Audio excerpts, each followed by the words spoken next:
We're going to go through numbers 17 through 24. Just go ahead and write the work down in your notes, and I'll kind of check that off when you come in on Tuesday. And it's very straightforward, which is why I'm doing video notes for this. It's a very skill drill part of this section. The application part we'll take care of in class on Tuesday.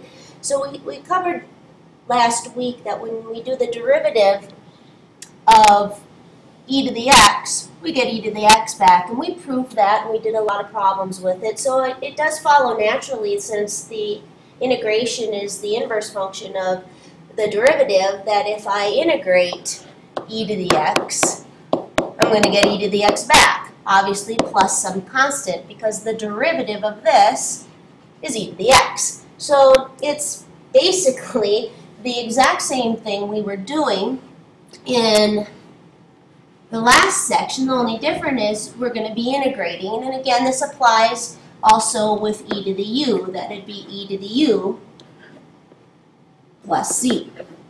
So let's go take a look. And again, always with integration it's a little more difficult because we have to work with that u. What is it? So that when I take its derivative, I get the rest of the integrand. So let's go take a look at this. On number 17, one thing to avoid, which I'm going to do in green, because a couple of you are still doing it, and I haven't seen it very much, but when you see this, oh, it's just e to the u du, and you say, well, that's just e to the 5x, and you're done.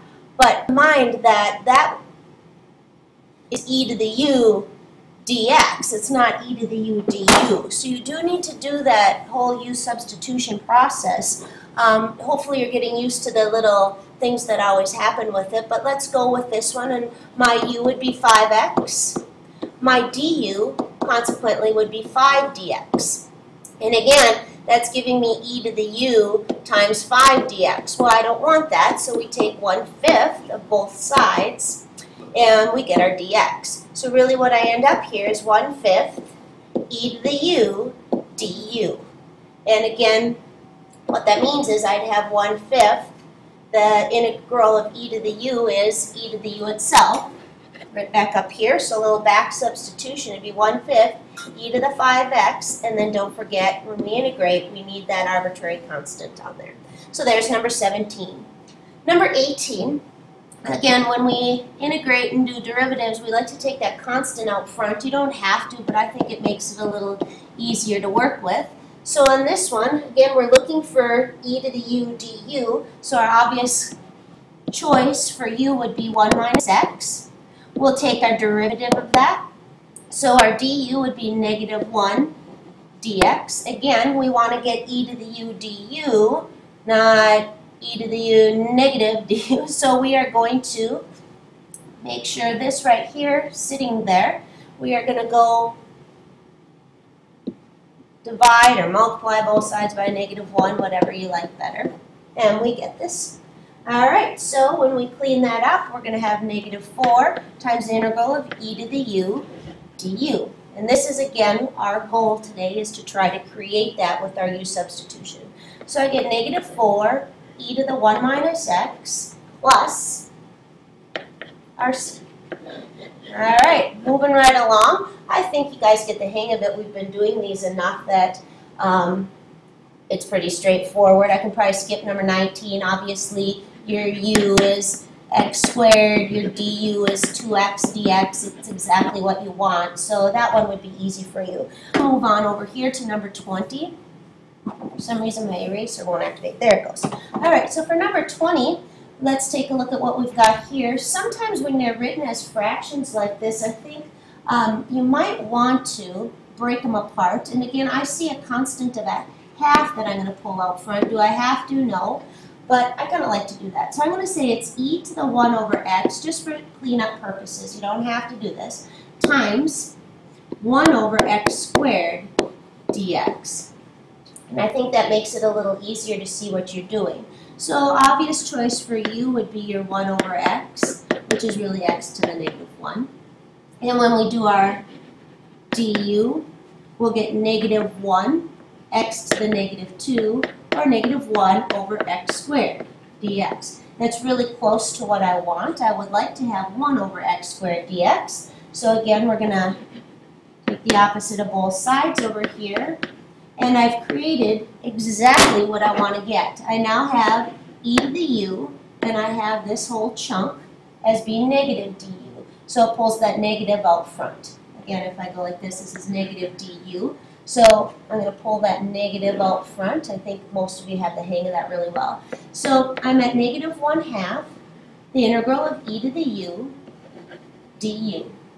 So when I clean that all up, I get negative 1/2. I'm going to do my back substitution of my u, which was 1 over x. So I'd have e to the 1 over x plus c. All right, moving on down, let's try to maybe do a few little harder ones here. I'm going to extend the page on my smartboard to move those up. A little trig function. Again, trig doesn't really make it any more difficult. It's just you have to remember all your trig laws. But again, we're still trying to create e to the u du. Again, some of you might want to rewrite with it kind of already lined up in that format so you can see it. You don't have to do that. So I've got it written like this. Again, obvious choice for u would be sine of x.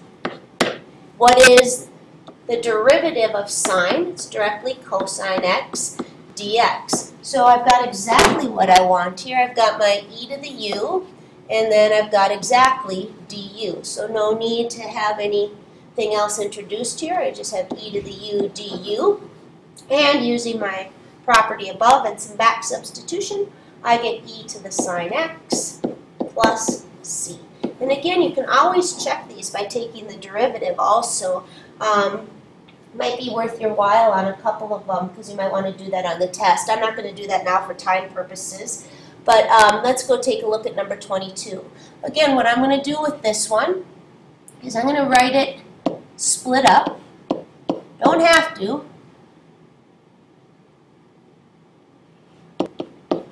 All right. Now, this one, when you have these fractions like this and you kind of look at it, remember we talked about this when we were doing our work in 5.1, that the first thing to do when you have a fraction, actually I'm going to amend that and say the second thing to do. The first thing to do is see if you can split it up. But that's kind of when you have a whole polynomial maybe over a single term. Well, then put each one of these separately over x cubed and clean it up. It makes it a lot easier. But the second thing to try is take the derivative of the bottom and see if you get the top. Because remember, if we can get u prime over u, when we integrate that, that's that natural log function. So ln absolute value of u plus c. So that should kind of trigger in your brain when you see these fractions. You should be going, okay, probably getting a little natural log, probably getting a little natural log. And on number 24, this is one where I can split it up. All right. So looking ahead here, I'm going to erase this to give me some more room. I'm going to have u equal, come on, let's write, u equal 4 minus e to the x. When I take the derivative of that, the derivative of 4 is 0. I'm going to have a negative, and the derivative of e to the x we did on Friday is just e to the x. Well, that's pretty close to what I want. Notice what I've got going over here. I've got 1 over u, and right here, I've almost got it. So I'm going to, again, take the opposite of both sides. And now this represents negative du or negative u prime. So I'm going to pull that negative out front. And what I've got here is u prime over u, or 1 over u du, depending on how you like to write that. And we worked in section 5.1 on how that's really the natural log of the absolute value of u plus c. And then we back sum. So now negative natural log, absolute value of 4 minus e to the x plus c. All right, moving right along, second to the last one here that we're going to do. Number 23, again, you can't do any split up on this one, so pretty much your only option is to go to that denominator and hope that when you take its derivative, you get the numerator, hoping to create 1 over u du, or u prime over u, so that when you integrate it, you can get your natural log. All right, so that's kind of your goal with these fraction ones. It helps to kind of have a bag of tricks that you go to, and so with fractions, that's always a good thing to try. So I'm going to let u be my denominator, e to the x plus e to the negative x. I'm going to take the derivative as explained in section 5 point, what was it, 4a. The derivative of e to the x is just e to the x. The derivative of e to the u is e to the u du. Boom. All right, so really what I've got there, not only do I have something that can be there, I actually have the entire numerator. So this is set up perfectly. I end up with 1 over u du. Or equivalently, I'm not sure how you guys have been writing it. I don't think it's been much different. I think most of you have been going with this, so I'll stick with that. What do I get with that? I get the natural log of the absolute value of u plus c. And I'm done. All right, and if I have time, maybe I'll go back and check one of these just so you can get the checking down. Now again, you don't get used to using the same process for every single problem. This one's a little different. This one, the derivative of the bottom, e to the x, is e to the x. That is not helpful for me. But what I do have here is a polynomial all over a single term. What that means is I can split it up. I've got e to the 4x over e to the x. Now I'll put the dx on there, I'll be a good girl. Plus, I've got 2e to the x over e to the x. Plus, I've got 1 over e to the x. And I'm leaving my dx's off here, but I'm having a space issue.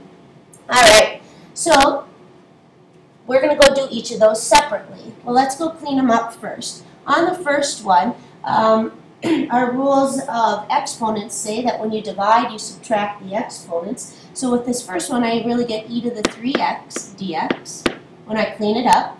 Plus, I like to take my constants out front, and I get a 2. And when I divide e to the x and e to the x, I just get 1. And then on my last one here, I've got 1 over, oops, sorry, got my integral symbol. Should spread this out. You know what? I've got 3 minutes, so I'm going to take the time to neaten this up and move it on over to the left a little bit. So back to this one, we were at having e to the 3x dx, because I subtracted the exponents, plus that 2 times the integral of 1 dx, plus I've got 1 over e to the x dx. I really didn't do anything, just cleaned house a little bit. So each one of these I'm going to do separately. This one is my e to the u, and I want to get du. So again, my u is 3x. My du is 3 dx. Don't want that. I just want dx. So 1/3 du is equal to dx. So this right here, 1/3 du. This is e to the u. I'm pretty much set up. 1/3 comes out front. I've got e to the u du. All right. Next one. When I integrate just 1, I get x. So that one I've just got 2x. I'm just going to move right along with that one. Well, what about this one? And I thought you might get stuck on this, so I'm going to talk about this. You might say, oh, that's natural log. No, it's not. Natural log is when you integrate 1 over x or when you integrate 1 over u. I don't have that. I have 1 over e to the x. So again, you've kind of got to think about what you can do, how you can work it to get it into something that you can integrate. And what some of you might notice is that when you have 1 over e to the x, just like if you had 1 over 2 to the 3rd, that's really 2 to the negative 3rd. Well, this is really e to the negative x. And oh, yeah, very tricky. All right, so let's go integrate each of these. The integral of e to the u is e to the u, all right? And because my u is 3x, that's just 1/3 e to the 3x. Technically plus c, but for each of these, I'm just going to tack on one gigantic constant at the end. Plus, I already did my easy constant integral there. Up next. Now, what is the integral of e to the negative x? Well, again, you would consider this your u. You would take its derivative and you would get a negative. So I have negative e to the u. And then all of these have a big old plus c, some constant that I'm going to lump all together. And that one's done. And I don't have any time. I have got only about 12 seconds left. So there's your 15 minutes of notes, and we will do the application ones on the next page when you come into class. So this should save us some class time just getting the mechanics out of the way. Have a good weekend.